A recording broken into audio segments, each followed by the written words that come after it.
we are. We have 5 weeks left. And so the next part of the course are going to be applications of derivatives. So there's going to be some word problems involved. And so this will be 3.9, and then 4.1 through 4.4, and then 4.7. That's leading up to the third exam.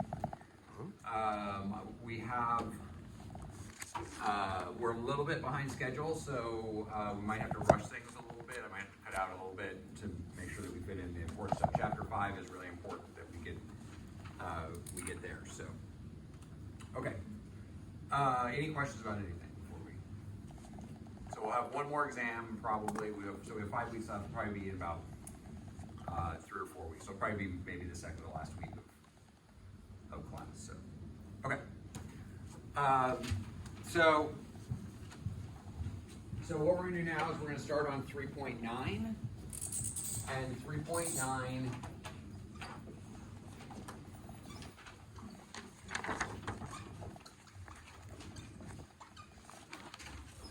are related rates.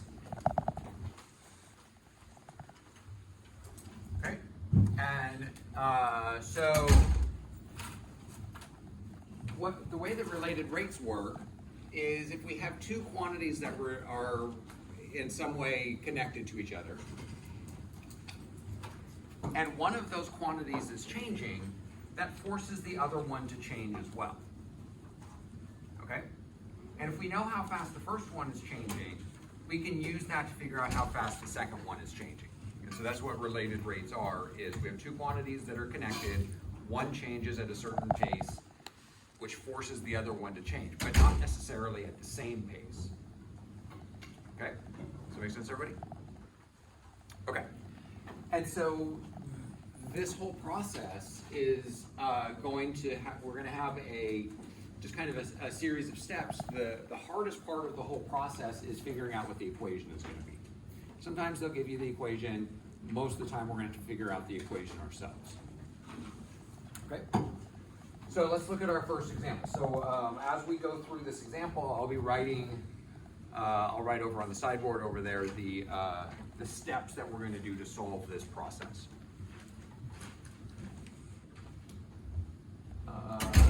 So a balloon, a spherical balloon.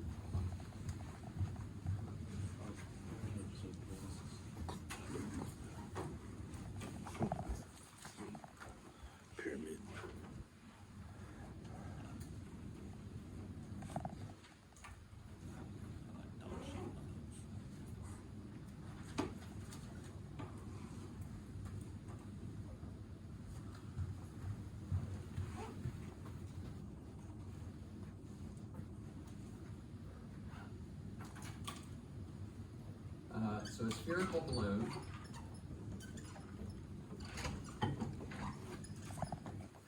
is being filled with water at a rate of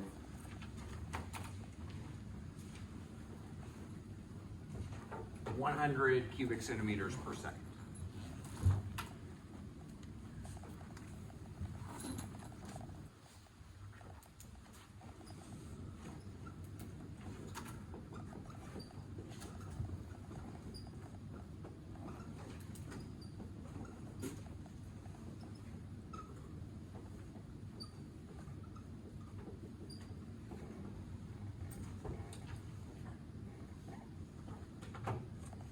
How fast is the radius changing when the radius is 25 centimeters?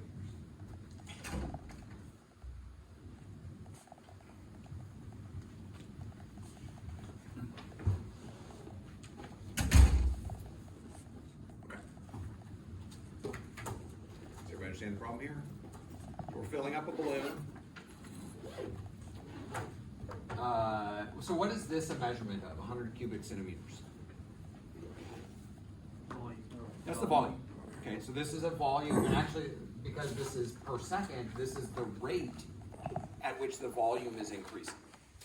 Does everybody see that? Because remember, derivatives tell us rates of change, how fast things are changing. And so when we talk about 100 cubic centimeters per second, that's the rate at which the volume is changing. Okay. And what we want to know is how fast is the radius changing. And if we have a spherical balloon and we're pumping air or water into it or whatever, as we fill it more, the radius is going to get bigger. And we can figure out using related rates how this works. Okay, so let me write down the steps. I'll write them down over here. Okay. So step number 1.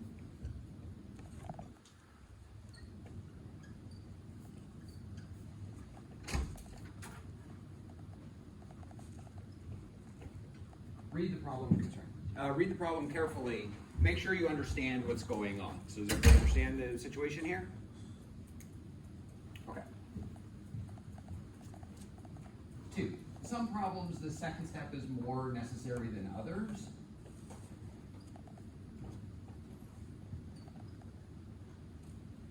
Step 2, draw a diagram. So we have a spherical balloon, so we can draw a sphere. In this case, the picture's probably not going to help us very much. But for some problems, the picture is going to be essential for us to be able to figure out the equation.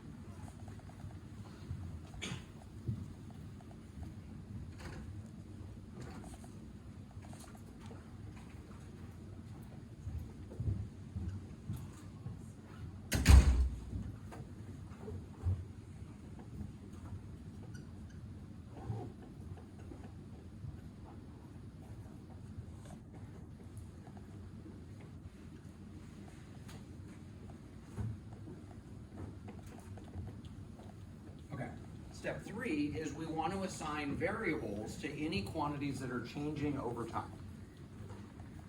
So in this problem, what are the quantities that are changing? Volume or radius. Okay, so the radius is changing, so R, call that R. R is the radius. What else is changing?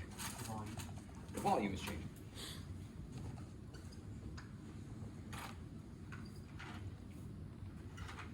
Okay. So we can label things on here. So R is the radius of the sphere. The volume is just volume. So this one, the picture is not going to play a very important part.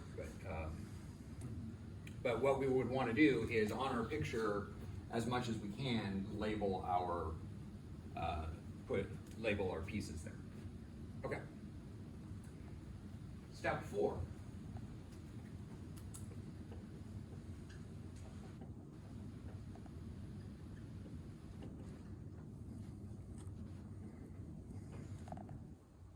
We want to write down the given information in terms of the variables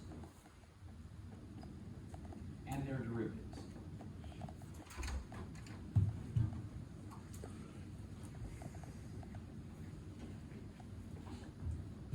Also identify the rate to be found.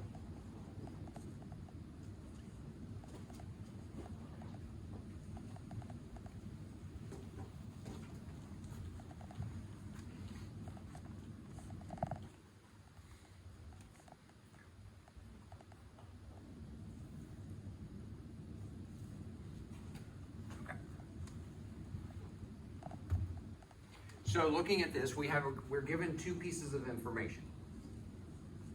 100 cubic centimeters per second and 25 centimeters.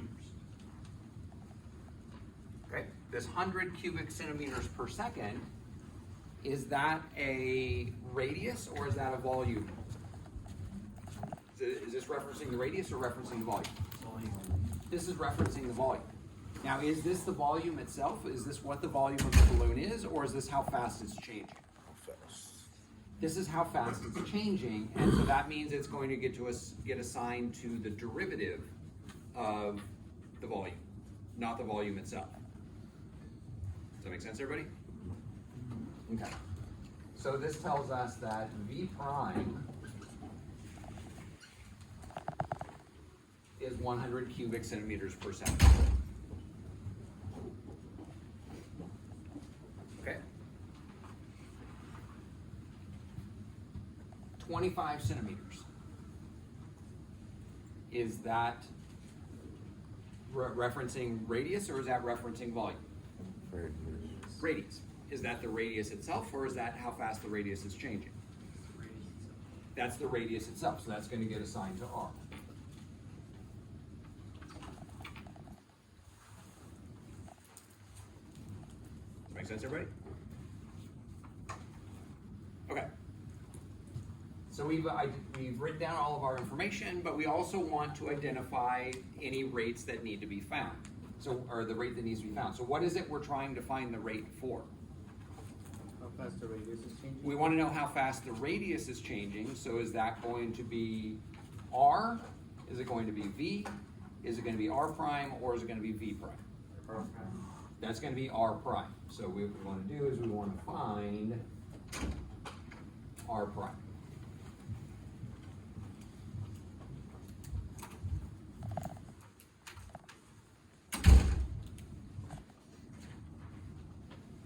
Okay. Any questions so far? Okay.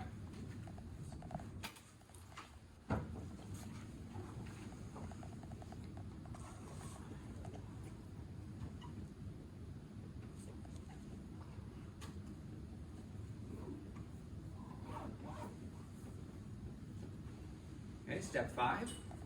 Find an equation that relates the variables. So we need an equation that that connects the radius and the volume to each other. Well, we have a sphere. Does anybody know the formula for the volume of a sphere? 2 pi squared. 2 pi r squared. That is the surface area of the sphere. Oh. Oh no, that's 4 pi r squared. Close. No, so the volume, and this isn't something that I would expect you to have memorized. The volume of a sphere is 4/3 pi r cubed. In Calc 2 or Calc 3, you will derive this formula at some point. Okay. So we're still chapter 3? Yeah, this is 3.9. How many more chapters do we have? So chapter 4 and chapter 5. Well, one section out of chapter 6, but that's real quick. The last day of class. Okay. So we have our equation that relates the variables. Step 6. And are you going to be testing us on this? Yeah. So we'll have one more test probably the second to last week of class. And then the final. I mean, like on this? Yeah. You'll be- Okay. Step 6 is most problems, we don't need to do this, and this one we won't need to do this. But every once in a while we'll run into a problem where we do need to do this.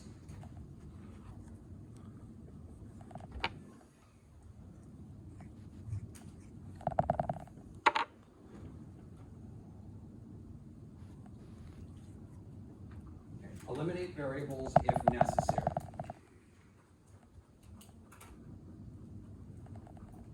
We're going to keep any variable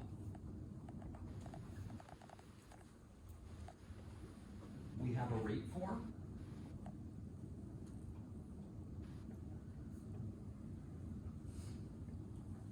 And the desired rate.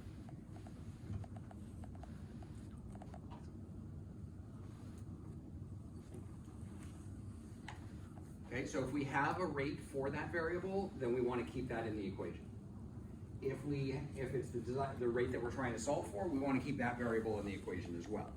But if neither of those are true, we want to replace that variable with other given information. It's going to be rare for us to have to do that, but we are going to run into one problem, one example that we do on that today, and we're also going to have one on the homework to do that. On the exam, I'm not going to give you one where you have to do step 6, but there is one in the homework and one example today. so, so in this case, we don't have to do that. Well, let's verify that we don't have to do that.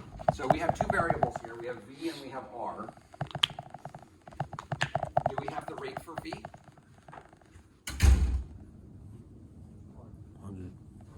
So basically, I'm asking, do we know V prime? Yeah, we know V prime, so we want to keep V. Okay. What about R? Do we know R prime? No. Are we trying to find R prime? Yeah, that's exactly what we're trying to find. So we want to keep our R as well. Okay, those are our two variables. Both of them pass our test. Either we have it like V or we're trying to find it like R. Okay? Step 7.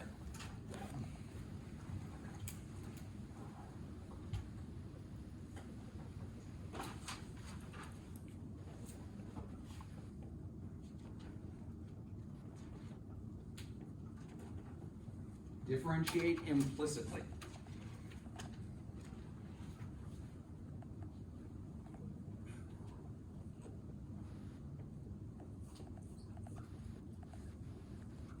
And the important thing to remember is that all variables are dependent.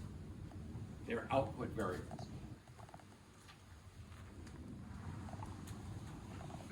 V and R are both dependent on time. Time is our input variable. Everything else is an output variable. Everything else is dependent on time. Does that make sense? Even though there's no t that shows up in the equation, there's no time that shows up in the equation, it's kind of lurking in the background because as time changes, the volume changes with it. As time changes, the radius changes with it as well. So time is the input, R and V are two different outputs. When we take the derivative, when we differentiate implicitly, what happens to the dependent variables when we take the derivative of them? What happens? What's that? Multiply that by the derivative. You multiply by that derivative extra. We get that extra y prime that pops out. You guys remember that from implicit differentiation?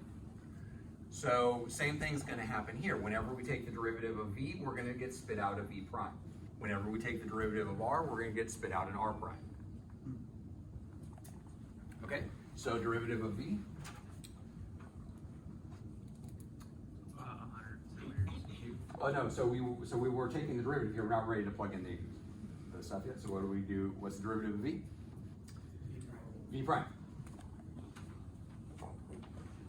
Now, next step, we're gonna plug that in. So what about over here? What happens to this 4/3 pi?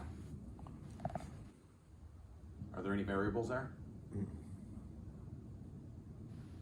4/3 pi, those variables? No.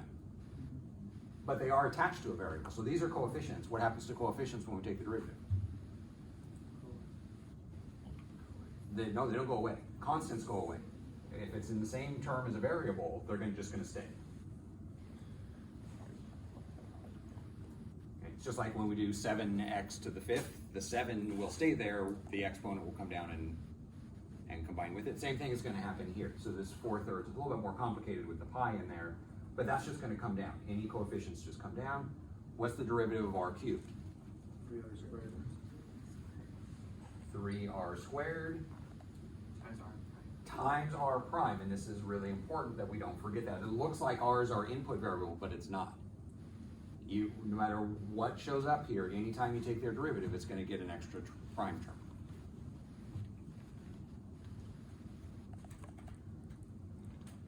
Okay? And then the last step, I'll write it up here so you guys can see it. The last step is substitute in variables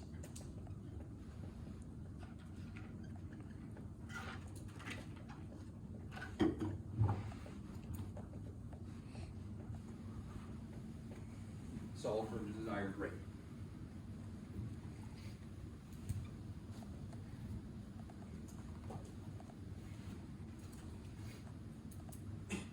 Actually, there's going to be one more step after this.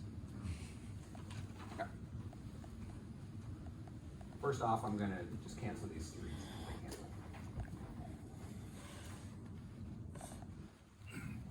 So now, what is V prime?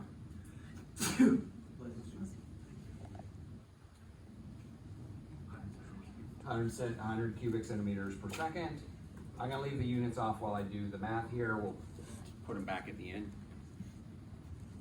We'll get what the units are in two different ways. Once by knowing what they have to be, and two by going through and doing like unit canceling and stuff.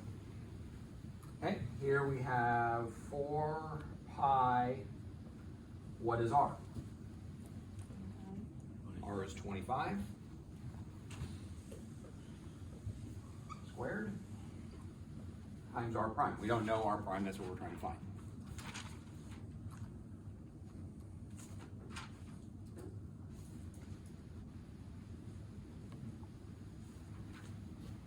Okay, and so this gives us that R prime is 100 divided by 4 pi times 25 squared.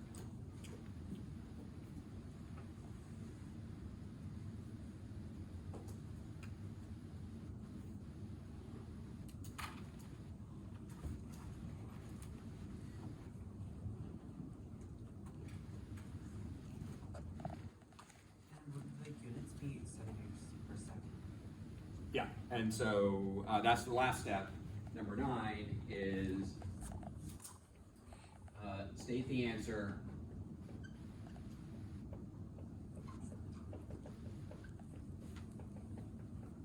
with units. I don't need a full sentence as your answer. If you just got to here and then tacked on the units at the end, I'm perfectly fine with that. I don't need a big concluding statement or anything like that, but make sure you do include the units. Okay, so what are the units for R prime? So what was that? Centimeters per second. How do we know that that R prime is centimeters per second? Well, what are the units for the radius? Centimeters. So R prime is going to be centimeters, so it's how fast is it changing? So it's going to be centimeters per second. Whatever the time unit is, the only indication in this entire problem what the time unit is this rate right here. Anytime we take a derivative, V prime, R prime, whatever, it's going to pick up one of these in the denominator. So this is going to be centimeters per second. Yeah. Would there any be problems where we have to convert to any, like, seconds to minutes or? Sometimes there will be, yes. Okay. Yeah. Okay. Okay. Now let's look at this another way.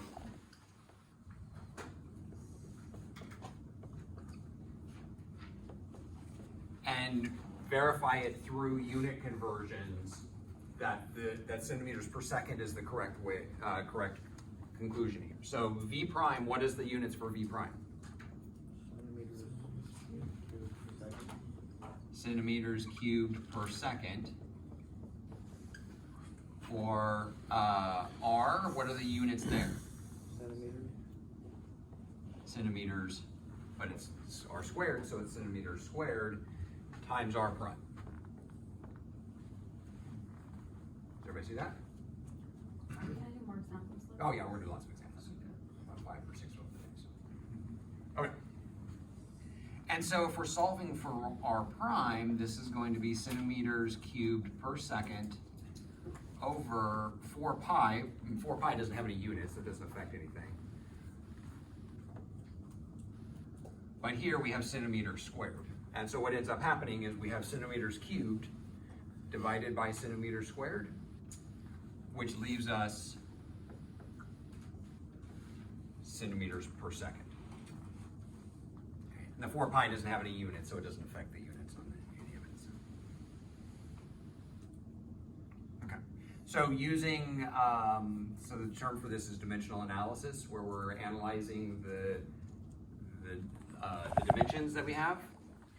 We can arrive at that, but we also know what the units for R prime have to be, because the numerator is going to match whatever the radius units are, and the denominator, because it's a derivative, is gonna pick up whatever the time unit is. So what do we start with? So we started with just this paragraph here, Okay, and then from there, we drew the picture. Yeah. So this, we have the steps over there, so we drew Right. the picture. We labeled variables, things that change. And this, we're filling up the balloon with air, so the radius and the volume both change. where do you see volume in the word, in the sentence though? So you don't see it in the sentence, but if we're filling a balloon at this rate, this 100 cubic centimeters is a volume. So that's making the volume of the balloon bigger. And so it doesn't always show up exactly in the wording, so this is where these get a little bit tricky. Okay. Any questions about this? So many questions. Yeah, we're gonna do lots of examples.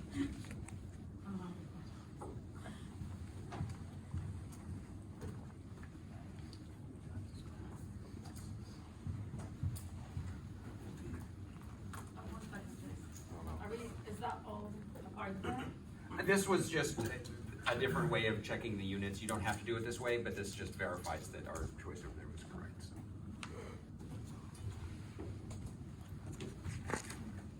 Okay, next one.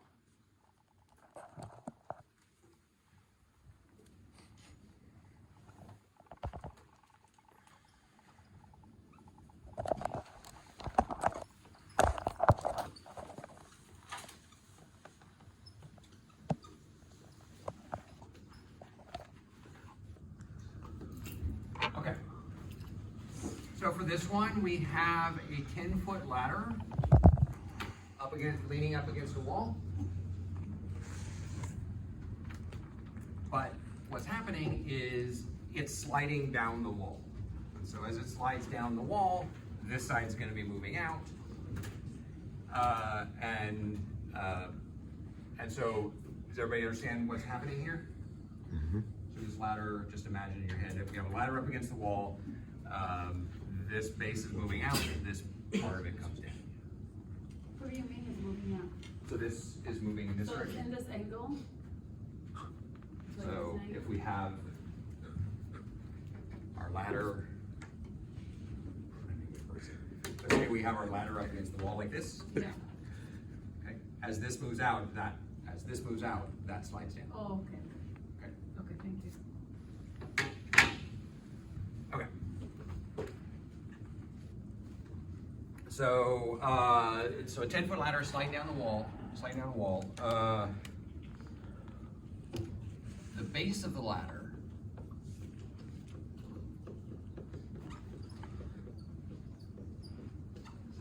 so this part down here on the ground moves away from the wall.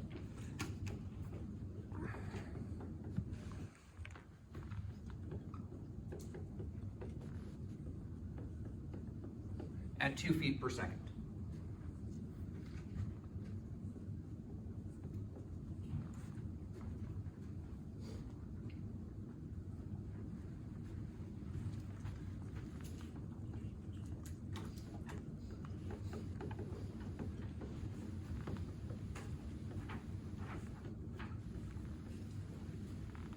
How fast is the top moving down the wall?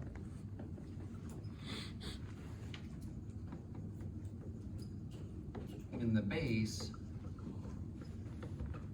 is 6 feet away from the wall.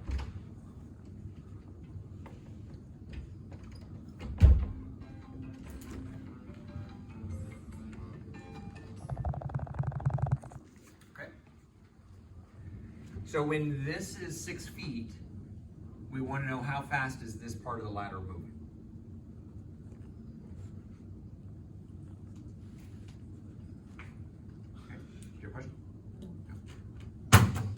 Any questions about that? Was pretty impressive that it landed standing up like that. I know, like the ladder. Okay. Can we do the math of that? Yeah. Okay, so does everybody understand the situation here? Okay, so let's go through our steps. So we understand the problem, so we read it carefully. We drew our diagram. And now it's time to start labeling quantities that change. This one's gonna be much more important. The drawing is gonna play a much more important role in this one than it did for the spherical balloon. So looking at this picture, what are the quantities that are gonna change?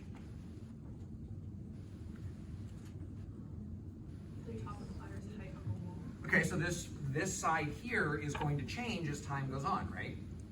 The ladder sliding down the wall, this is not going to stay constant. So what do you want to call that? The height. Height. Okay, so what letter do you want to use? H. Okay. You guys are the first class that have ever called that anything other than Y. But it doesn't matter. You can pick whatever letters you want to pick. What about this? Is that changing? Yeah, that's the width, right? Yeah. So okay, so we'll call that the width. We'll call that W. Works. Okay. What about this side of the triangle? Is that changing? No. So this is the ladder. Is the length of the ladder changing? No, it's a No. constant. This side's not changing. We don't need to assign a variable to it. We can just label it on the picture what it is. That side's just 10 feet. But because it's not changing, we don't have to worry about it.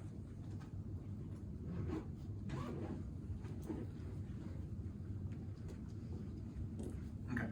Is everybody okay with that? I'm going to write down what these are.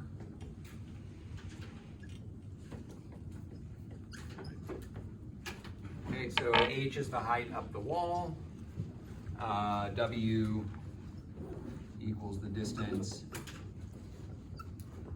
from base to the wall. So that's going to be this distance here.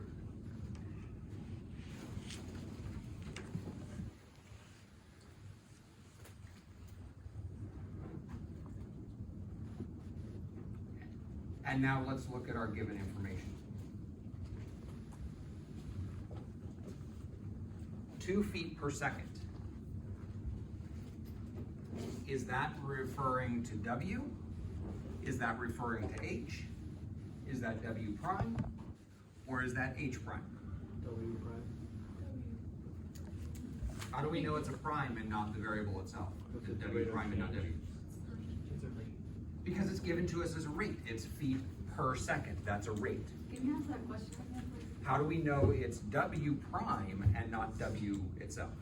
Well, how do we know it's a W to begin with, right? Okay, so it's moving away from the wall. Is that affecting this length or is that affecting this length directly?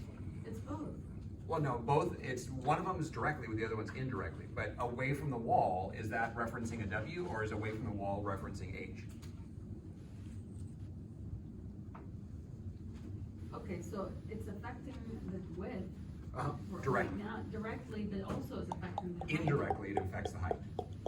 So the only reason the height's coming down is because that's moving out, Yeah. right? So That when moving the- out, suppose we had a ladder that was elastic Yeah, and could change lengths. We could move that away from the wall. We could do that without affecting the height. so we wanna look at the positive, is that what? We we're want to looking look at what it is directly referencing. So away from the, moves away from the wall, that's what W is measuring, is our distance away from the wall. H is measuring the height up the wall, which is not directly being referenced here. And it does affect it indirectly, but directly that is the rate. W is changing by 2 feet per second. H may be changing by a different rate, because the rate that it comes down the wall is not going to be the same as the rate that it goes across the ground. I'll accept Okay, so Confusing a little bit, but that's okay. W, so this piece of it is increasing W at a rate of 2 feet Yeah. per second. Right. and That's that why one it's is W prime. decreasing. And Y and H is going to be decreasing at some rate that we're trying to find. Yeah, Okay, so that's a W prime.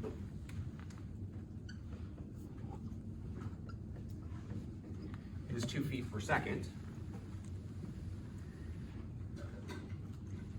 The other piece of information is the base is 6 feet away from the wall. Is that H? Is that W? Is that H prime? Is that W prime? Stage. say that again, please. So the base is 6 feet away from the wall. Which, can you So refer the to base of the it? ladder Yeah, is 6 feet away from the wall. okay. Is that W, is that H, is that W prime, or is that H prime? It's H. So this base is 6 feet away from the wall. Which side of the triangle is that? It's the width, It's W. yeah. Okay. How do we know it's not W prime? Because it's not changing, it's not a rate. It's not given to us as a rate. There's no, it's not 6 feet per second, it's just 6 feet. Oh, okay. Okay, that per second tells us it's a rate. If that's missing, it's the variable itself. So so when it's per second, then it's a prime? Uh-huh. Or per minute, or per hour, or per Right. century, whatever. If it's per some time unit, It's a prime. then it's a prime. Okay. Okay, W equals 6 feet. That's all our information that's given to us. What is the rate we're trying to find? H prime. We're trying to find H prime. Wouldn't it be H and H prime? Well, it's saying how fast is it moving down the wall, so what we really want to know is that rate that H is changing. Now, in the process, we're gonna need to find H also in this problem. This one, we had all the information we needed was given to us, so we could just plug it in. This one, we're gonna run into a little bit of a problem, but we'll have a way around it. Okay. Any questions there so far? So we have finished up through part 4. We wrote down our given information, determined the variables, and we've identified the rate that we're trying to find. Okay, now what we need is a rate, we need an equation that relates W and H. What equation could we come up with here for this triangle? Pythagorean theorem. This is going to be a very common theme throughout this section, using the Pythagorean theorem to come up with our equation. What does that mean? Pythagorean theorem, a squared plus b squared equals c squared. Can you, write that down, the wording, please? Thank you.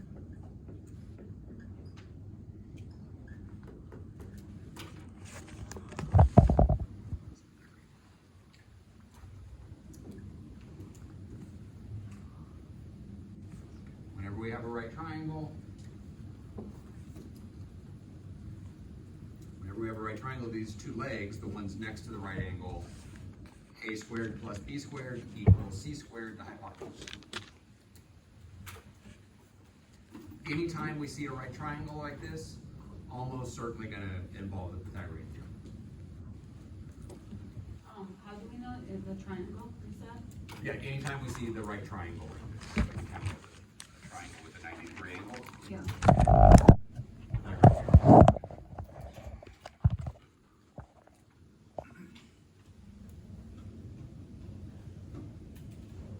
Okay, and so this triangle is labeled A, B, and C. That triangle is labeled W, H, and 10 feet. So what is our equation going to be?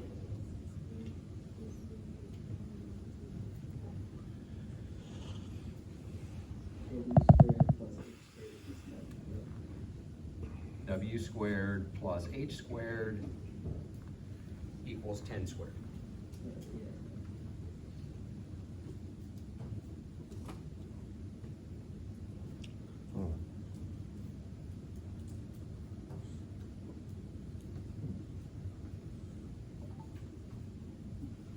Yeah. So if you're a right triangle like flash, should we just assume it's a right triangle, or is it gonna be given? I left out a little bit of wording in this. Yeah. They say it's a vertical wall, so it's, I mean, if the wall was angled at a weird angle, then this wouldn't apply anymore. We just assume that our walls are. So we see it. We It's see. just hard to understand. Well, I mean, I drew the picture, but this is all the information that we're actually given. The picture I drew myself, but if it's sliding down a wall, I'm just going to assume that that wall is vertical. We get the 90-degree angle at the floor. Okay. So here's our equation. Now what do we do? What do we do next after we find the equation? Okay, so we're going to want to take the derivative, but before we do that, we want to check, do we need to get rid of any of these variables? Okay, And remember the criteria. We're gonna keep any variable if we have a rate for it, or it's the rate we wanna find. So W, do we know W prime? Yes, we know W prime, so we can keep it. What about H? Do we know H prime? 8. No, No. Is H prime the rate we're trying to find? yes. Yes, so we're gonna keep H as well. That's all of the variables that we have. What was the first one you said you were gonna keep in line? W. W. So Okay. we're just gonna go through each of our variables in our Yeah. equation. W we're gonna keep because we know W prime. Okay, And H we're gonna keep because we are trying to find H prime. okay. And then that's all the variables, so we don't have to get rid of any. What case do we have to get rid of? There will be one example later where, and I will tell you that anytime this equation only has two variables in it, so over there we had a V and an R, over here we have a W and an H, you'll never have to get rid of variables in that case, because one of them you'll know, the other one you'll be trying to find. Okay. But when we have three or more variables, then it's possible that we will need to get rid of some. Okay, so now we're ready to, that. What would you next? Take the derivative. Okay, so what's the derivative of W squared? 2W? Not yet, something else, we're missing something. Oh, times W prime. Times W prime. Oh, within the primes. Yes, going back to the primes, and their implicit differentiation, and everything in our equation is dependent, so everything picks up a prime when we take the derivative of it. None of the derivatives in this section are gonna be particularly complicated, so we're not gonna have any big messy stuff for the derivatives. But you do have to remember to put those primes on them.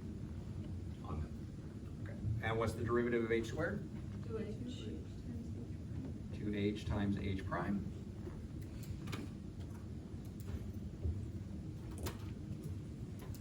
Equals, what's the derivative of 10 squared? 2.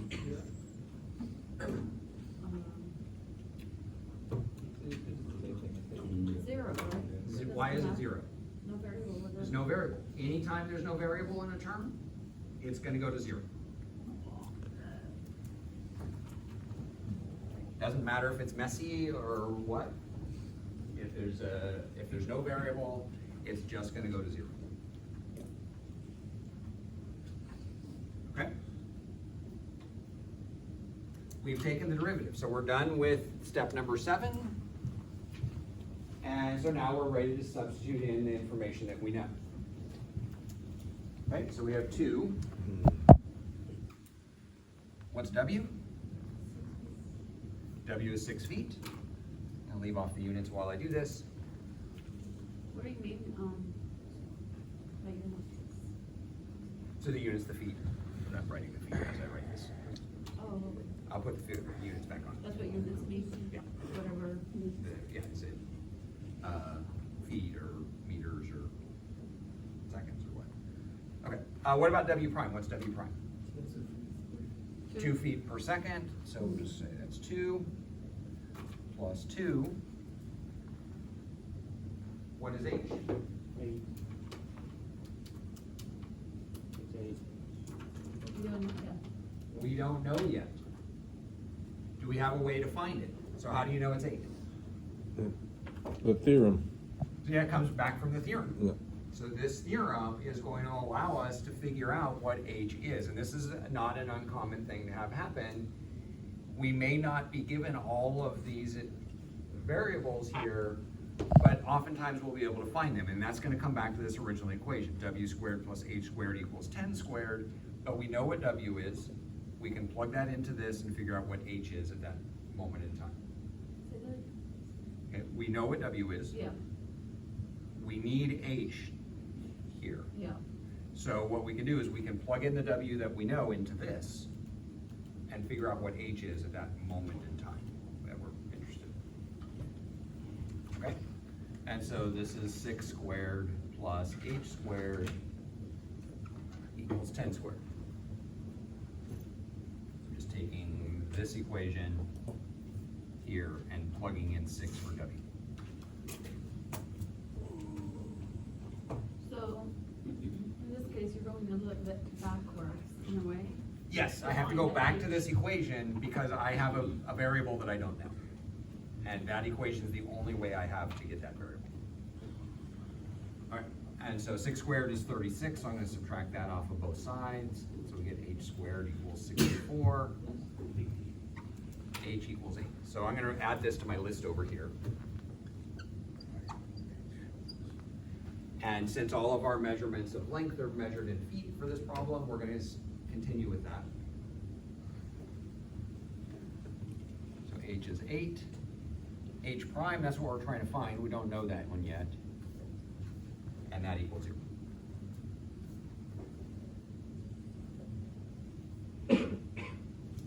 Why do you have, minus 336? Here, so 6 squared is 36, so I subtracted 36 off both sides. Because you're trying to get the h by itself? Mhm. And what happened to the h squared in the second one? So h squared, I took the square root of both sides. Oh, and h squared is just, what if was like an h to the fourth or the But then we fifth? have to take the 4th root of both sides. Oh, okay, so whatever, okay. Whatever an That's the exponent only is. way you can do it? Yeah. That's how we get rid of exponents like that, is we take roots. From both, From they both have to sides. both be the same, right? Both these. Okay. And so now we're trying to find h prime, so we need to get that by itself. So the first thing, this is 12 times 2 is 24, so I'm gonna subtract 24 off of both sides. So we get 16 h prime equals negative 24.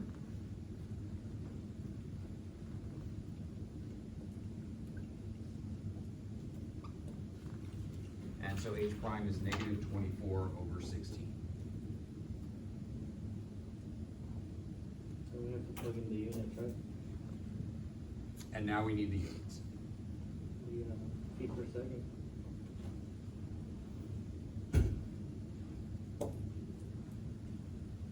Okay, so let's come back over here and figure out what are the units going to be for h prime.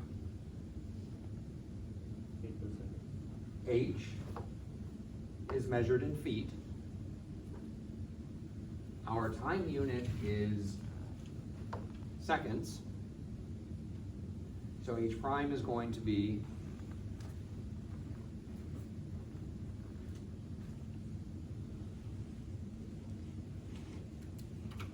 this is going to be Feet per second. feet per second.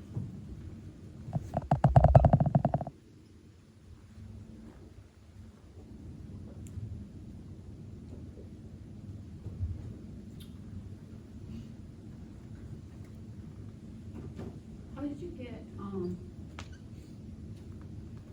what happened here after you plugged in the eight? So we plugged in the information here.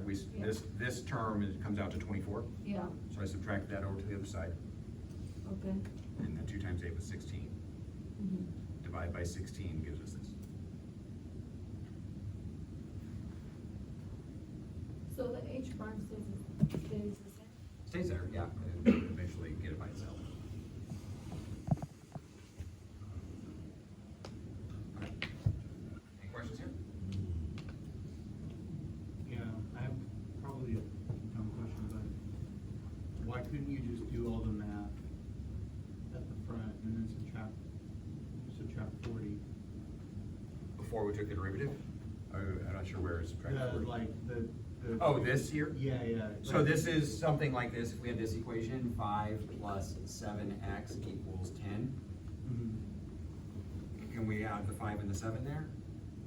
Oh, no, because it has a variable. Yeah, because they're not like I see. same And the thing, H same prime. thing. That is attached to the h prime, so we can't add it. Got it. Okay. Why did we get a negative answer? And is that correct? Should we get a positive answer here? No. It's Falling. going down. Because it's going down. And so anytime our derivative is negative, that means the quantity is shrinking, not increasing. So up here, we were pumping water into the balloon, which means the volume and the radius were both getting bigger, so it made sense for us to get a positive answer. Here, as the base slides away, the top slides down, so h is getting smaller. We should expect a negative answer for this problem. And we got a negative answer, so that at least matches what's supposed to happen there. if it was the opposite, if the ladder was going up Yeah, if we were instead, pushing the base this way, the ladder's going up, the width would be the negative, right? the width would be the negative, yeah. So then what would have to happen is when we were out here, the W prime would have to be negative, not the H prime. Because W would be shrinking, so W prime would be negative. Can you explain what happened that when you had 16 prime? What happened? 16 H prime? Yeah, yeah, Divide H by prime. 16. Oh, okay.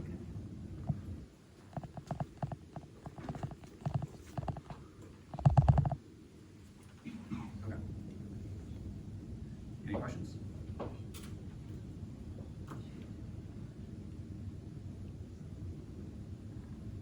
Okay, so let's go ahead, take a 10-minute break. We'll come back at 10.